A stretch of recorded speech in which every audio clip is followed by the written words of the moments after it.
Bonjour à toutes et à tous. Nous sommes heureux de vous présenter aujourd'hui, dans le cadre de la journée d'études, les fonds conservés par les archives diplomatiques, fonds qui sont conservés à La Courneuve et à Nantes et qui vont vous permettre de trouver des informations soit sur un ancêtre militaire, soit sur les conflits ou des informations sur les armées à un moment donné de l'histoire de la France. Tout d'abord, un petit mot sur la naissance du ministère des Affaires étrangères et de la fonction de diplomate, avec une naissance au XVe siècle, quand les souverains italiens mesurent l'intérêt d'avoir un ambassadeur à résidence en permanence dans le pays avec lequel ils ont des relations. Ceci afin d'assurer une meilleure communication et une plus grande rapidité dans la communication. En France, François Ier jette les bases du système diplomatique moderne en envoyant régulièrement de nombreux représentants en Angleterre, en Italie, en Suisse, dans les États allemands, mais aussi auprès de l'Empire ottoman à Constantinople. Henri III, pour sa part, en 1589, remanie les attributions de ses 4 secrétaires d'État et confie exclusivement à l'un d'eux le département des Affaires étrangères. Depuis l'organisation du département des Affaires étrangères, que l'on appelle toujours département au sein du ministère, on parle du département, le département a évolué, s'est étoffé et le ministère de l'Europe et des Affaires étrangères est aujourd'hui un des principaux ministères du gouvernement français. Sa mission est de représenter, défendre et promouvoir les intérêts de la France et des ressortissants français dans tous les domaines auprès des pays étrangers et au sein des organisations internationales. Les agents du ministère à Paris et dans l'ensemble du réseau à l'étranger œuvrent aux relations internationales de la France sous tous ses aspects. C'est également le ministère qui gère l'état civil des Français de l'étranger via le service central de l'état civil qui est localisé à Nantes. En 2023, le réseau compte 163 ambassades, 16 représentations permanentes, 90 consulats généraux, 125 instituts français, 832 alliances françaises, 540 écoles et lycées de l'Agence pour l'enseignement français à l'étranger. La direction des archives est une direction du ministère. Elle collecte les archives de l'ensemble du ministère. Les archives de l'administration centrale sont conservées au centre de la Courneuve. Les archives du réseau à l'étranger sont conservées au centre de Nantes. Enfin, les archives concernant l'état civil des Français à l'étranger de plus de 100 ans sont conservées sur les 2 sites de la Courneuve et de Nantes de manière complémentaire. Nous allons vous présenter plus précisément les sources relatives aux militaires conservées par les centres des archives diplomatiques et tout d'abord les fonds qui sont conservés au centre de Nantes. Le Centre des archives diplomatiques de Nantes conserve en effet les archives du réseau diplomatique français à l'étranger, les ambassades, les consulats, les services culturels et de coopération. Les plus anciennes de ces archives conservées par le CADN datent de la fin du XVIe siècle et les plus récentes des toutes dernières années, puisque c'est un fonds qui s'accroît en permanence. Ce centre conserve également les archives de l'administration des territoires qui ont été placés sous l'autorité du ministère des Affaires étrangères, à savoir les protectorats français en Tunisie de 1880 à 1956, au Maroc de 1912 à 1956, ainsi que la Syrie et le Liban pendant la période mandataire entre 1920 et 1946. On trouvera les sources relatives aux militaires appelés, individus recrutés dans l'armée française à différents titres, principalement dans les archives des protectorats et dans celles des consulats de France. Je commencerai par vous présenter la collection des registres matricules de Tunisie et du Maroc. Dans les protectorats français de Tunisie et du Maroc, les citoyens français qui y résidaient à l'âge de 20 ans ont pu y être recensés, puis recrutés par l'administration militaire française établie dans ces territoires qui dresse les registres matricules, comme celui que vous voyez, un registre matricule du Maroc pour la classe 1914. Donc, ces registres matricules, dont la collection débute en 1905 pour la Tunisie, en 1913 pour le Maroc, sont conservés par le CADN au fur et à mesure des versements effectués par le Centre des archives du personnel militaire du service historique de la défense à Pau. À l'heure actuelle, les registres les plus récents conservés au Centre des archives diplomatiques de Nantes sont ceux de l'année 1940. À l'occasion du centenaire de la Première Guerre mondiale, ces registres, de l'origine jusqu'en 1919, ont été numérisés et indexés, comme dans les autres centres, notamment aux archives départementales. L'indexation a ensuite été versée sur le site national du Grand Mémorial. Vous pouvez donc y accéder aisément et voir si la personne que vous recherchez a été recensée au Maroc et en Tunisie. Ensuite, les registres numérisés seront très prochainement accessibles en ligne lors de l'ouverture du portail de valorisation de la direction des archives prévu pour l'automne 2023. Enfin, il faut bien noter que les registres matricules recensant les Tunisiens et les Marocains, militaires dits autochtones, sont quant à eux toujours conservés par le Centre des archives du personnel militaire à Pau. Maintenant, j'en viens au recensement militaire et aux documents s'y rattachant qui sont conservés dans les archives des postes et principalement dans les archives des consulats. En effet, après la loi de 1972 qui a institué le service militaire universel, le recensement des Français établis à l'étranger dans le cadre du recrutement militaire est une des missions des consulats de France qui se font le relais des préfectures. Une circulaire de 1874 du ministère des Affaires étrangères, puis des instructions du ministère de la Guerre et de la Défense déterminent le lieu où les jeunes gens doivent être recensés, puis pris en compte par l'administration militaire qui dressera les registres matricules. Longtemps, si les conscrits résidant à l'étranger à leurs 20 ans étaient nés en France, et si leur famille résidait encore en France, ils devaient être recensés dans leur commune de naissance ou dans la commune de résidence de leurs parents.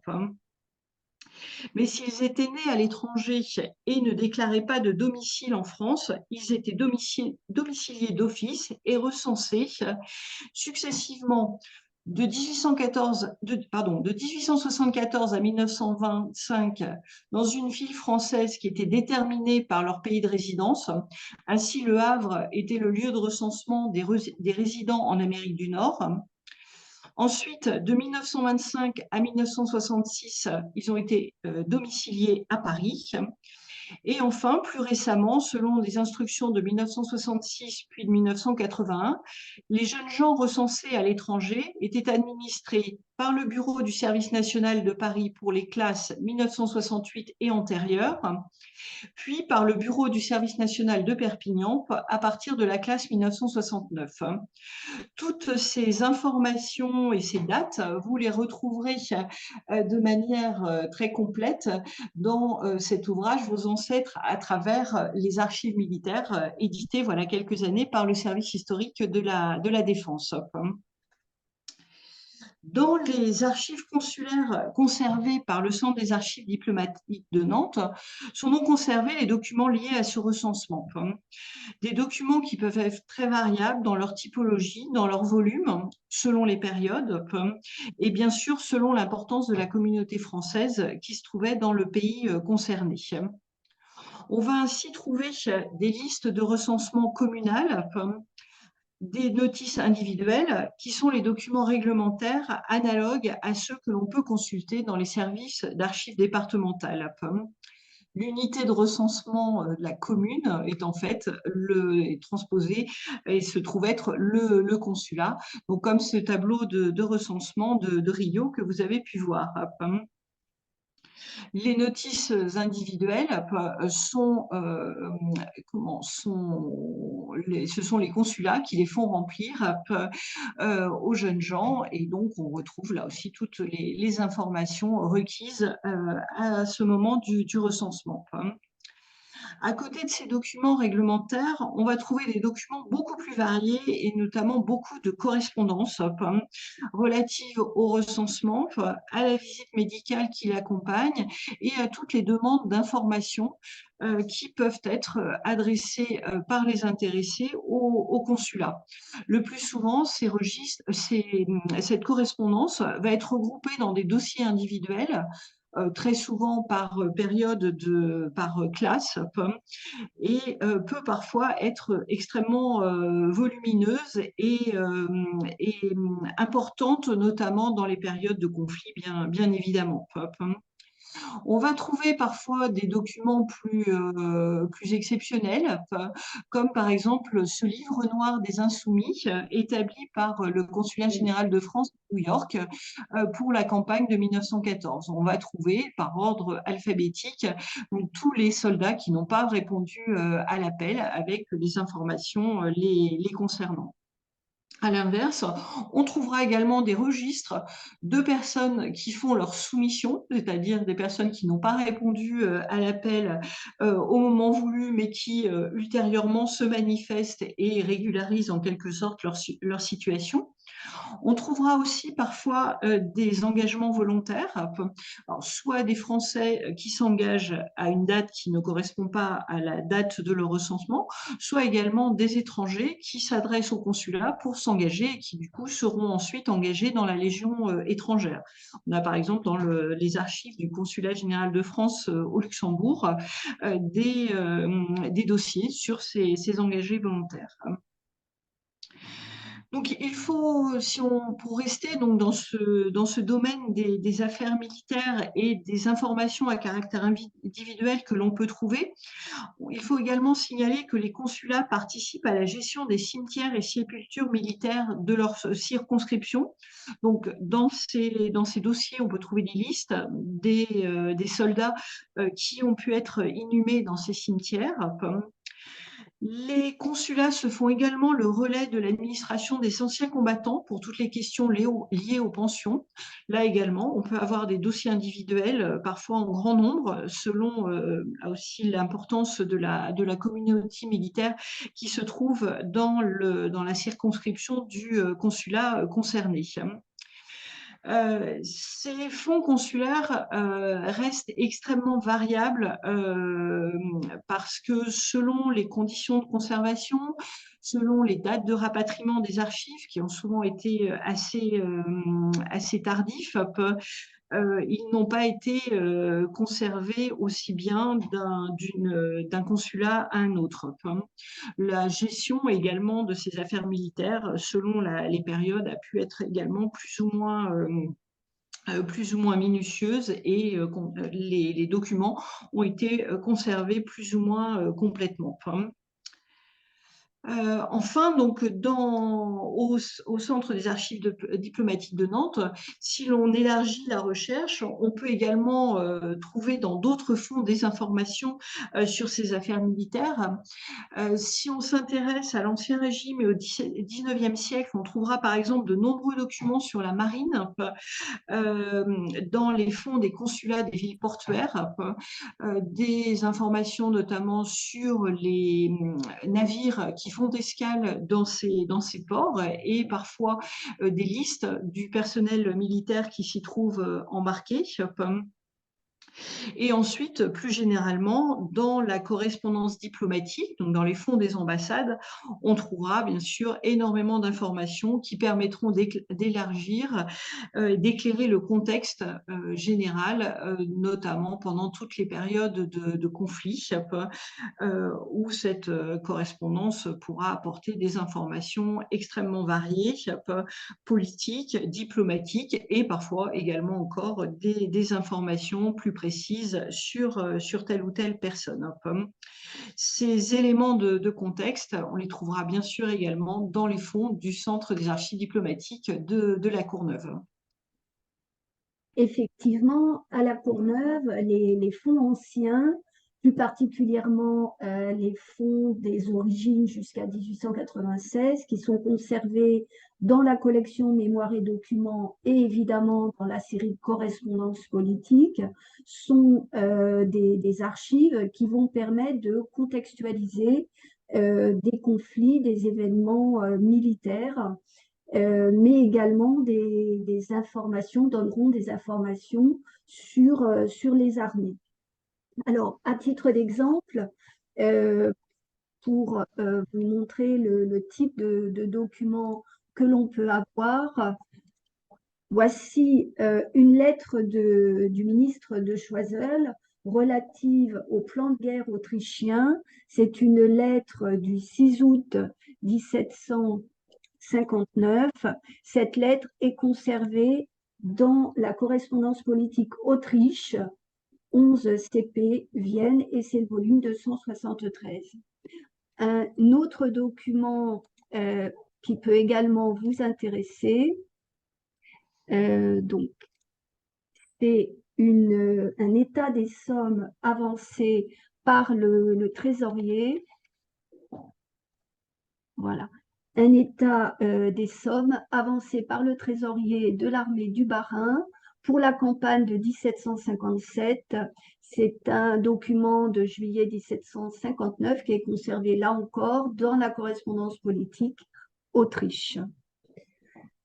On peut également évoquer une lettre du marquis de Caulaincourt au comte de Choiseul, ministre de Louis XV toujours, sur la variation dans les plans de l'armée autrichienne. Donc là, on est également dans la stratégie militaire. Enfin, dans la correspondance politique Angleterre, nous avons à nouveau des documents sur l'état des troupes composant l'armée alliée payée par la Grande-Bretagne. Ce document de 1761 est conservé dans la correspondance politique Angleterre, 8 CP Londres. Un dernier document, toujours conservé dans la correspondance politique Angleterre, qui est la proclamation militaire anglaise du 24 avril 1761, adressée aux habitants du Canada. L'ensemble des volumes de la correspondance politique, classés par pays, conserve toutes les correspondances militaires, ou en tout cas une grande partie de correspondances militaires. Donc, je vous invite vivement à consulter les inventaires qui sont en ligne sur le site France Diplomatie et de consulter donc les inventaires correspondances politiques que vous trouverez facilement. Enfin, dans la collection Mémoires et Documents, vous allez trouver des fonds nominatifs qui ont été intégrés par des voies diverses et qui sont également très intéressants. Il s'agit par exemple des papiers Richelieu, Mazarin, de Noailles, des papiers Saint-Simon, Bonaparte et du fonds des Bourbons pendant l'émigration. Pour les papiers Richelieu et Mazarin, ces deux hommes d'État diplomates étaient également chefs militaires. Vous allez y trouver des documents relatifs à l'état des dépenses des troupes du roi, des détails sur l'armement des bâtiments de la marine royale et d'autres documents touchant à l'armée. Comme vous l'avez compris, la correspondance politique, la collection Mémoires et Documents sont des sources très riches pour vos recherches sur l'armée, sur les conflits du 16e, 17e et 18e siècle. Voilà, nous vous remercions pour votre attention et nous sommes à votre disposition sur nos deux sites pour vous aider dans vos recherches. Et n'oubliez pas effectivement le guide que ma collègue Agnès Chablabilo vous a montré, et puis également le guide Archives diplomatiques, mode d'emploi, qui a été édité également par Archives et Culture.